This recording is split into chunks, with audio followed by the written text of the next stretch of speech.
Welcome, everybody, to Soccer 101. My name is Taylor Rockwell, and this week we've got a good one for you. In the cynical era of modern football, in which superstar players command astronomical fees and global adoration, there exists a different kind of hero, the cult hero, the cult player. These remarkable individuals capture the hearts of fans not through statistical dominance or marketing appeal, but for reasons that go beyond simple on-field performance. It might be heroic physical output, it might be talking to squirrels, it might be that one goal in that one game, or that one fight in that one game, or those several fights over those several games, but their status as a cult figure is secured forevermore. This week, we're talking cult heroes in soccer. What are they? Who are they? And who are our favorites? Graham Ruthven, you are no cult figure, my friend. You are just everybody's favorite. Hello. Hello, Taylor Rockwell. I'm very excited to talk about cult heroes today. Charles Manson, Mussolini, that's the sort of cult heroes we're talking about, right? I've done my research correctly there. Cult of personality all the way, baby. Jim Jones, got to be on that top of the list, right? Anytime you can get everyone to drink Flavor Aid and then put it on Kool-Aid, it's on them. Or the other way around. I forget how it works. Yeah, he's top of my list, yeah. Yeah. I feel weird that we've gone down this route. Graham, let's instead talk about cult footballers. They are not people who lead large groups of people to do very bad things. They are instead people who are the subject of adoration for myriad reasons. Yeah, so listeners will probably have heard that term cult hero before, and it's something that I think is used pretty uniquely in soccer. Maybe there are some instances of it being used in, I don't know, in other terms of entertainment or music or whatever, film or whatever, but when I hear cult hero, I think soccer. I'm sure that is not just me. And it's usually like a positive thing as well. It's a weird term, a cult hero, because I know in 2025 things have changed, but cults, usually bad things. But yeah, as I say, this is a positive thing. It's a term of endearment. And what I love about the term and about cult heroes is that there are cult heroes at all levels of the game. And I think that's why it has such resonance, because Taylor, as a Man United fan, you have cult heroes. I have them as a Stirling Albion fan, as a Scotland fan, and it's not necessarily related to ability, although that's maybe part of it on some level. And I think what is key about a cult hero is, I was trying to nail down what's the difference between a hero and a cult hero. And I think a cult hero is someone who is adored by a certain section of fans, but maybe doesn't get widespread recognition. That's what I think of when I think of cult heroes anyway.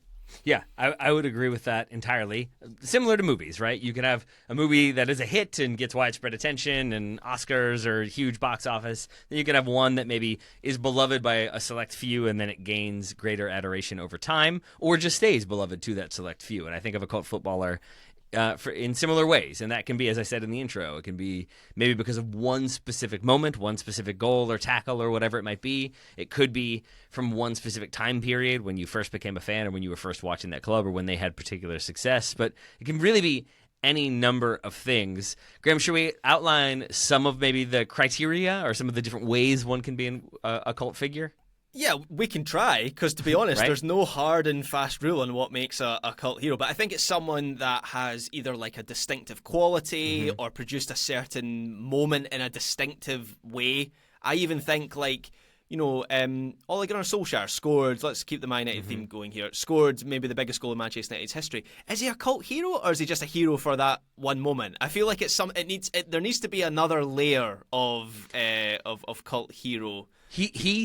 He's an interesting one, because I think he can be both. He can just be a hero because he scored that goal, but his cult status as the baby-faced assassin, the super sub, the original super sub, coming off the bench to score 4 goals in a game, and for then later on coming to understand that he was watching every single match with incredible detail to know exactly who was doing what and who was the dominant foot and how to kind of attack certain players. I think that gave him cult status as being this incredibly effective and efficient attacker off the bench. Yeah, I mean, it's such a broad spectrum, so maybe Ole Gunnar Solskjaer is a cult hero. And I think, when I think of cult heroes, maybe they've got a particular look that divides them out, that makes them special. So maybe they have a headband of some kind, or they play with their socks around their ankles. I know every winger in modern football does that, but there was a time when a player played with their socks down at their ankles that made them stand out. And yeah, it's a broad spectrum. It could be a player who produced a game-winning goal and then did nothing else in their career. So I'm thinking of Kiko Makeda. A lot of Man United players I'm thinking of today. I had that as a disclaimer, that for me a lot of these are going to be Man United references. Yes.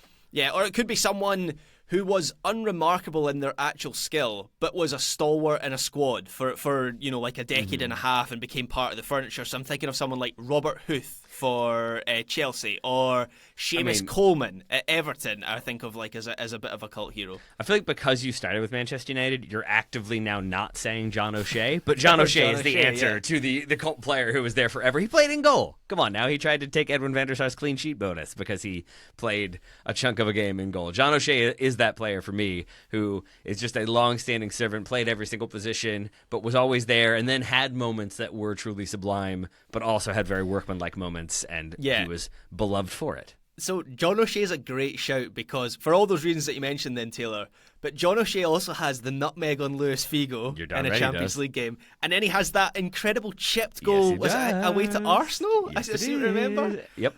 What an enigma of a player John O'Shea was. But yeah. Scores a winner in front of the cop. I mean, come on.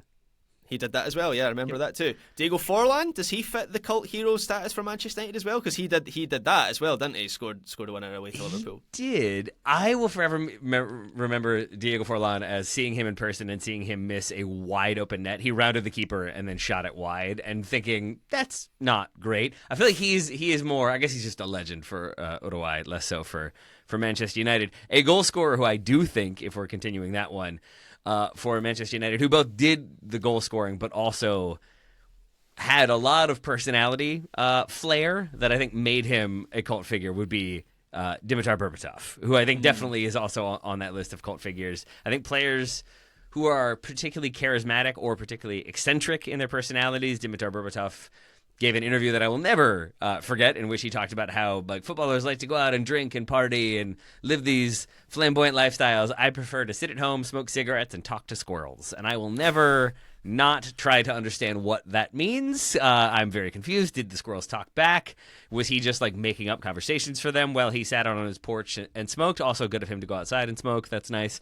So Dimitar Berbatov, but then also for the ridiculous moments of skill. If people haven't seen the one where he like controls it on the end line and then also lifts it over the defender in one fluid motion and then goes on to score. It's just an incredible goal. I think maybe he assists that one for Ronaldo, but it's an amazing moment of skill, and he had those flashes, but then also was just so languid is a word. Lazy would be another word. Did not enjoy being particularly mobile. So Berbatov has all of these different qualities that I think make him a cult figure.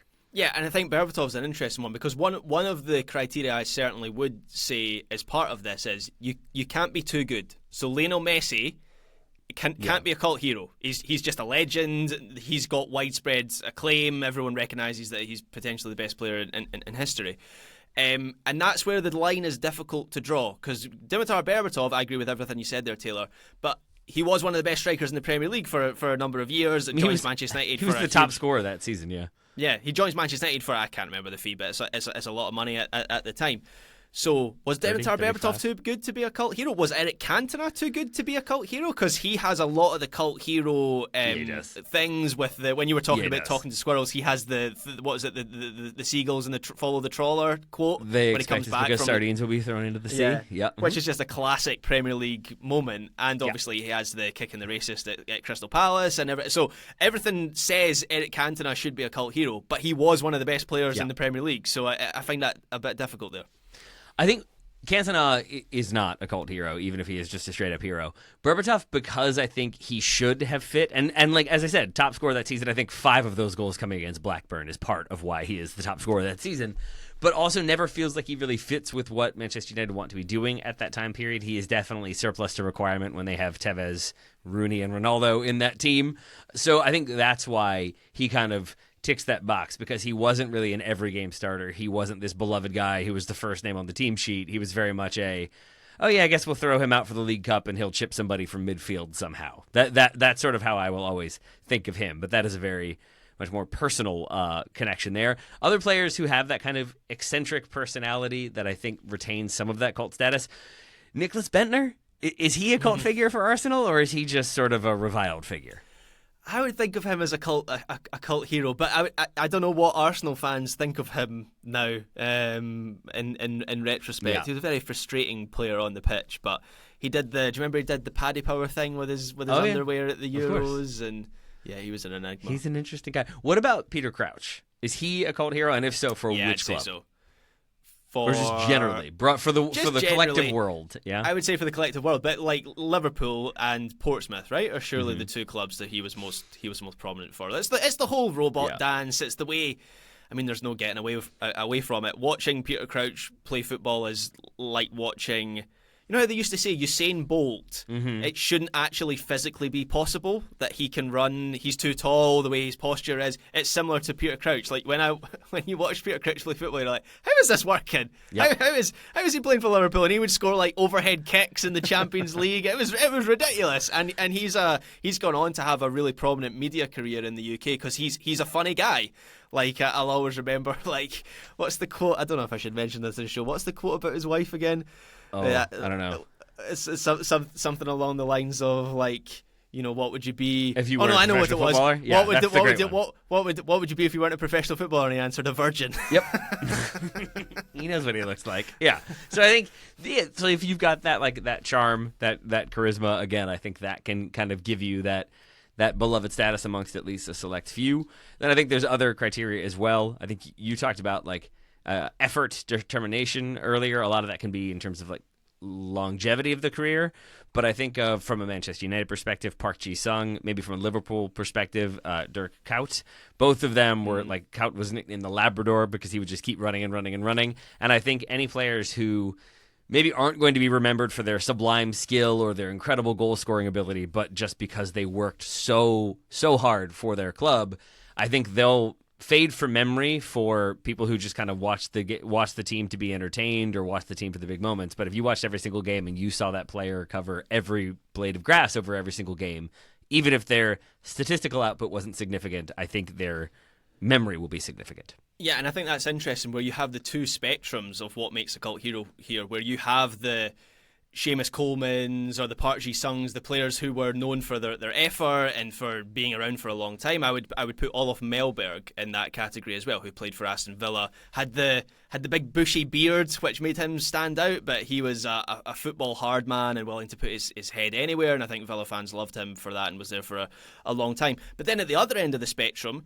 you have players who on a commitment level, maybe weren't the best trainers, maybe didn't spend as much time in the gym as they should have, but were capable of moments of magic. And so I think of players like Tino Asprilla, who played for Newcastle in the 90s. Just was so fun to watch at the time, was sort of embodied the chaos of that Kevin Keegan Newcastle team in the late 90s. Also seemed to be very eccentric off the pitch, would be in nightclubs in Newcastle. And I've seen pictures of when he was unveiled as a Newcastle player, and it was snowing on the training ground. Yeah. He comes out in this big white fur coat for his unveiling.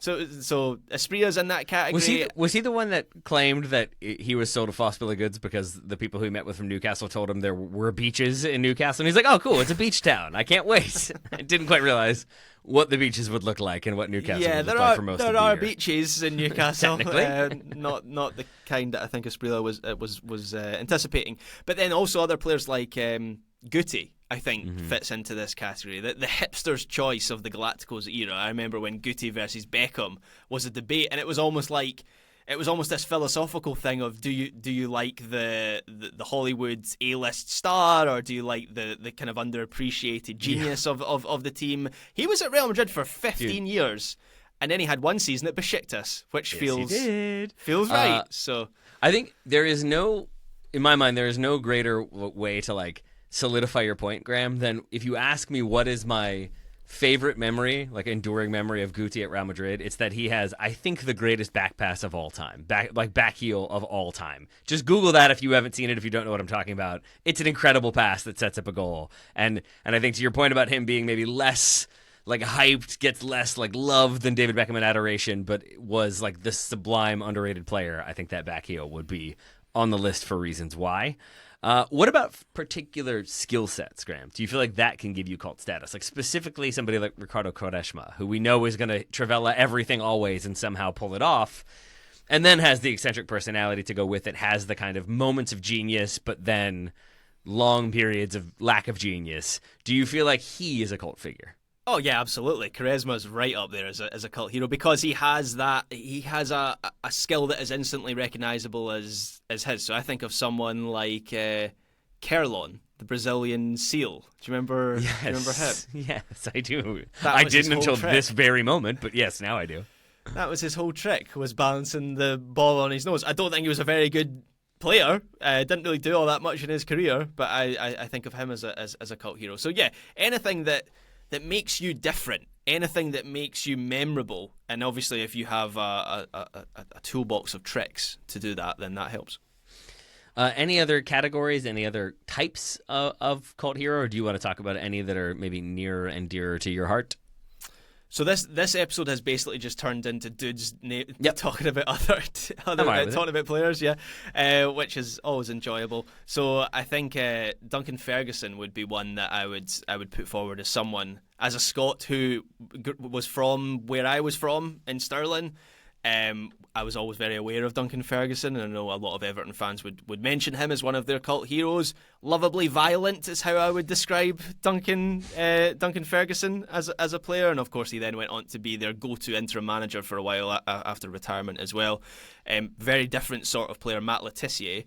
I think a lot of English football fans of a certain vintage, by which I mean Ryan Bailey, would put forward Matt Le Tissier. He was Southampton's greatest ever player. He's now their greatest ever conspiracy brain, of course. But the thing that made him a cult hero was that he only played 8 times for England, which, given his quality, was kind of nuts, like him.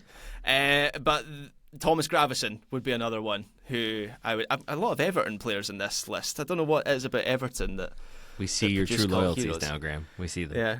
I do have a soft spot for Everton, but Thomas Gravison was like an absolute maniac. Every story that I've heard about him paints him as this larger-than-life character, and he got that bizarre move to Real Madrid, which just added to the lore, I think, and then he became a professional gambler after retiring, which is a weird career path. Is there anybody you can think of as being like the local lad come good? Because that's the other one I feel like. If I'm doing categories of cult heroes, I would say, to kind of run through them quickly as I give you time to think about it, I would say like unique personality or like unique connection to supporters. So that would be the Berbatov, the Bentner.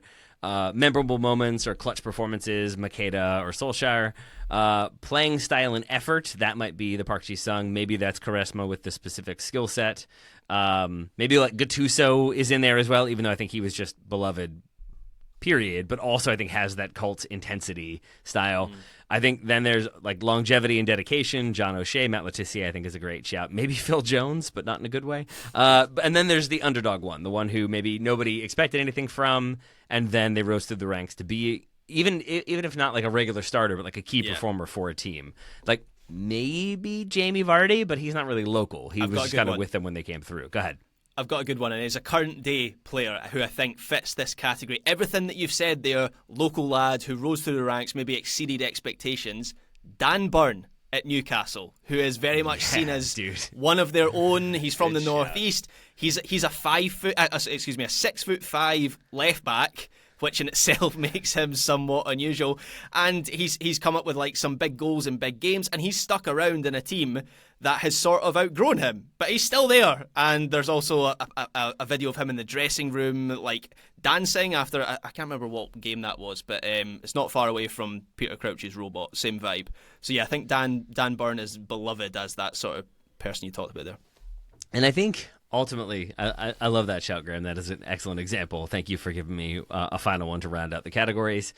I think the thing that I always enjoy about cult heroes is that they don't have to be perfect, and you don't have to get into like, well, there was that one time when they weren't good, or there was that move they made that wasn't good, or like the other maybe stuff that is less savory about their careers or their personalities or whatever. You can focus in on like kind of the one thing that endeared them to you.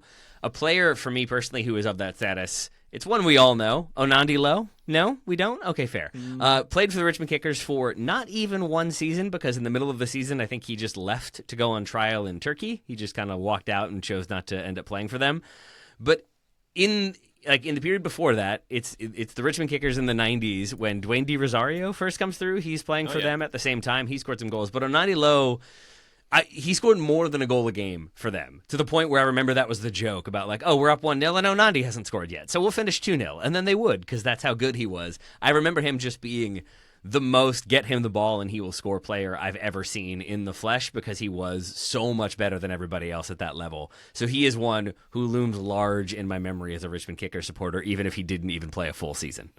Yeah, for me as a Stirling Albion, I'll name my cult hero that nobody will have heard of, but Andy Graham was a cult hero for Stirling Albion fans. Only ever scored, or I think he scored more than one goal, but in the season Stirling Albion went up to the second tier, which is the greatest season of my life as a Stirling Albion fan. Basically, it all came down to this one game away to Cowdenbeath. We were 3-0 down at half-time. We pulled off our own in Istanbul. We came back, drew 3-3, got the point we needed to go up, and it was a stoppage time goal, and Andy Graham sticks his head into this stramash inside the box and gets knocked out. And everyone's going nuts, and there's about 1,000 Albion fans in the stands, and they're going nuts. Andy Graham is cold out on the pitch for this moment, and so I'll always love him for that moment. A couple other shouts for me. Colin Hendry. I don't know if you remember him, Taylor. I remember the name. He played for Blackburn. He was actually part of the Blackburn team that won the Premier League in the 90s, so he was a good player in his day and also played for Rangers. But when I was growing up in Scotland and getting into the national team in the 98 World Cup, which we were obviously at, Colin Hendry was weirdly, we had better players, but he was weirdly the image of the Scotland national team. I think it was because of the way he looked. He had this like long blonde hair, like lion mane, so it was very easy to be like, he's the Scottish Braveheart. Do you know who I compare him to? Alexi Lalas. You know how Lalas was sort of the image of the national team without being the best player? I think Colin Hendry was similar for the Scotland national team. So yeah, I put forward Braveheart himself. Braveheart himself. I like that quite a bit. I looked it up while you were running through yours, Graham. Onandi Lowe, 16 goals in 15 games for the Richmond Kickers, and I think that was in 1,200 minutes. Yeah, he did all right. He did all right. He was. I think he was a Jamaica international. I don't know if there are as many for the U.S. men's national team, since you went in the Scottish direction. Like, John O'Brien might be on that list. He ticks a lot of different boxes in a lot of different categories, but for like kind of suddenly being on center stage in the center midfield and like, if you watch that tournament, you remember how good he was. If you didn't watch that tournament, you don't, because then he has the injuries and kind of quits playing.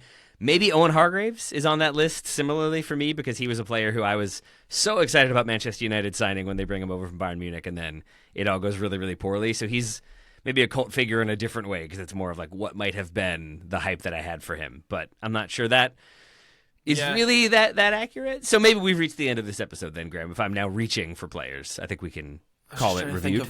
I was trying to think of a US one. I mean, Lalas is surely up there, right? Like that he is. I think he is still the most known name. Maybe not anymore. Maybe now it's Pulisic. But there's a period of time where people who don't watch soccer, if you were like Alexi Lalas, the guy with the beard and the red hair, they'd be like, "Oh yeah, I remember him." Even if they couldn't name you another national team player. That, by the way, that was a global thing. Yep. For me growing up in Scotland, like I might not have known his name, but if you'd asked me picture an American national team player in the late 90s, I would have thought of Alexi Lalas. So it wasn't just a US thing. So, okay, maybe it's Maurice Edu for me. Maybe that's the one. I've always had like a love for Maurice Edu, scoring the goal for Rangers, like having his car blown up, I think, or burnt while playing for Rangers, but then also not starting the 2010 World Cup games and clearly being the difference maker when he did come in.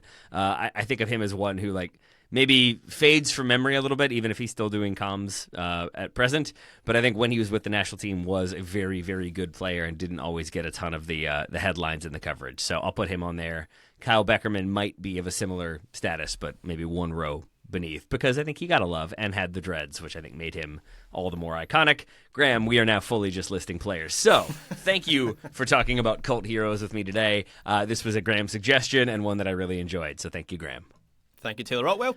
Listeners, thank you all. Hopefully you all enjoyed Dudes Listing Dudes, and we'll talk to you next week.